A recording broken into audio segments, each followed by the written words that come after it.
If you're buying $500 plus rookie cards on eBay, there's a good chance you're getting cards that are in poor condition. The best condition copies, you're never going to see them even listed most of the time. Most people think buying the live card is safer because you could see what you're getting. In reality, that's exactly why you're at a major disadvantage. When a new product drops, people are ripping boxes and getting in breaks. The first thing they do when they pull a big card is inspect it. They look at the corners, the centering, the surface, and they see if that card has potential to be graded a PSA 10. And if it does, they're obviously not going to sell it on the market. They're going to send that card into PSA because the value added on a PSA 10 most of the time is a ton of money, especially early when a product comes out.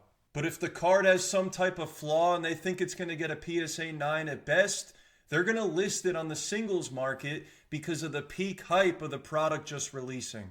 So when you buy raw high-end cards of guys like Cooper Flag and Kon Knueppel on eBay that are 500 and higher, you're likely buying a card that somebody decided isn't good enough to be graded. Now let's compare that to a redemption card. When you redeem it, you're sending it into the manufacturer, whether it's Topps or Panini, and when you get that card back from them, you're the first person to ever own it. You're going to have just as good of a chance to get a PSA 10 as the person that you would have bought the card from on eBay if it was live. So because of that, your odds of getting a PSA 10 on a redemption card when you buy that are a lot higher than when you buy the live card.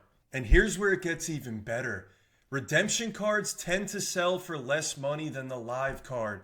People don't want to wait. They want instant gratification on their cards. So it's crazy because you're actually buying a better condition card. You just got to wait a little bit at a cheaper price. So here's an example. This is a card that I've been looking at and trying to buy, but it doesn't appear much because I don't think there's that many copies out there.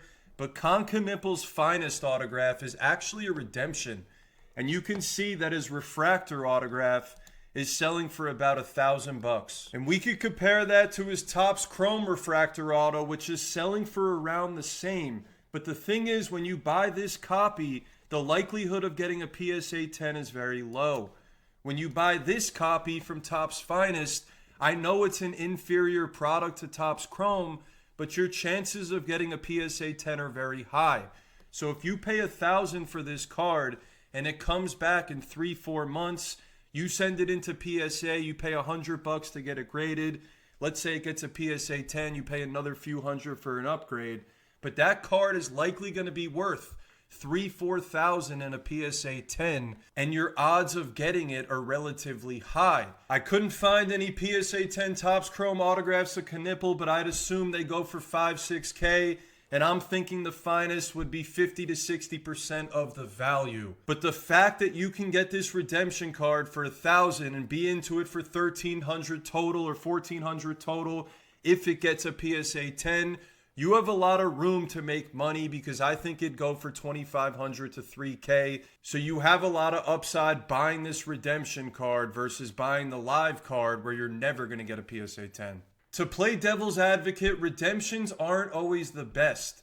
You have to wait for fulfillment, and sometimes that doesn't happen. It's rare, but I've seen it with Julio Jones, LaMelo Ball, and a few other players. You don't know when you're going to get the cards back, so it's tough to time the market with redemptions. But if you're playing the long-term game and you want to try to make money grading cards and getting PSA 10s, buying redemptions has a lot more upside than buying the live card. If you guys have any opinions or feedback on this situation, I'd love to know what you think in the comments. Let me know, and I'll see you soon for another sports card video.